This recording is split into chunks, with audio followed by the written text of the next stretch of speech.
ba wani mai tallafa mana. Cikin su ba komai suka dafa ruwan zafi da gishiri suka sha duk sun mutu malam. Biki muke nema. Allah ka taimaka mana, ya taimaka mana.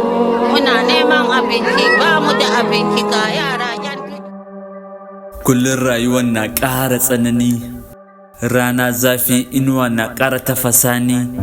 Bakar wuya waswasi da tangaɗi na ƙoƙarin raba mutum da imani. Talauci da rashin aiki na sa matasa fasa rumbu da fashi da makami. Mata na ba da kansu ga mazan banza saboda talauci. Masu kuɗi sun ƙi taimakon na ƙasa da su, gwamnati ba adalci. Daga sweet life rayuwar ta koma miyan maɗaci. Wai me ke faruwa da ƙasa ta Najeriya? Haka za a ci gaba da gwara mana kai tamkar guga a rijiya?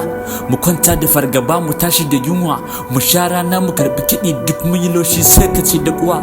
Kai ɗaya tilo cikin ƙasa ɗaya tilo, ka jefa mutane sama da miliyan 100 cikin kuncin rayuwa da haɗari muna ta garari.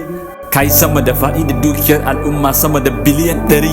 Kun bar talakawa ba ku sisin sayan likidiri, kuma a hakan kuna shirin taro mana yaƙi da masoyan mu 'yan Nijar makwabtan kirki. Haka kawai da ran ana ƙoƙarin danna mu cikin kabari. Me ya hana ku kai sojojin jihar Niger, Kaduna, Borno, Zamfara da Katsina? Su ne suka fi buƙatar agaji don su samu sakina. Dan kiris ya rage ilimi ya fi ƙarfin talaka. Titin garin mu tamkar anan aka yi yakin Tabuka, kuma ba su ma damu ba ko da za mu halaka. Dan su nasu 'ya'yan ba sa rayuwa ko da a Afirka balle auka. Gashi mugayen nan sun mai da garkuwa da mutane tamkar garkuwa da hankaka, kuma ana sane an ki amana maganin hakan. Haba mana, da mai ɗan ƙasa yake amfana. Allah sarki, har na tuna da makwabci na mai 'ya'ya 10 ga mata. Bayan ya kai shekara 20 yana bauta a gwamnatin ƙasata, amma har yau albashin su bai wuce 40,000 ba a wata. Da me zai ji? Ciyarwa, tufatarwa, ilimin 'ya'ya ko so kuke yayi sata? Ilimi, lafiya, ruwa, wuta, babu wanda ake bamu kyauta. Ga farashin fetur yana ta ƙara wuta. Muke da ƙasar noma, muke da ma'adanai ma, ga mu da tarin masu ilimi ma, amma ana ta wahal da mu sai kace mun zo duniya bare ma.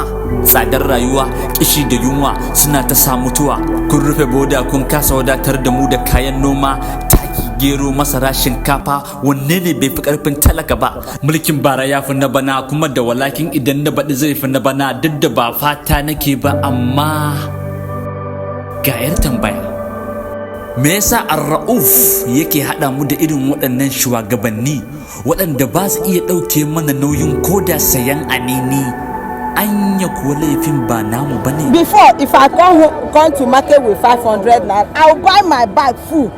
But now you come with 1,000, you can't even buy 2 or 3 things. To fa lokaci yayi da za mu koma mu tuba ga mahaliccinmu, mu taimaki juna, mu tausaya wa juna, ko Allah zai ji kanmu ya sauƙaƙa mana a rayuwarmu.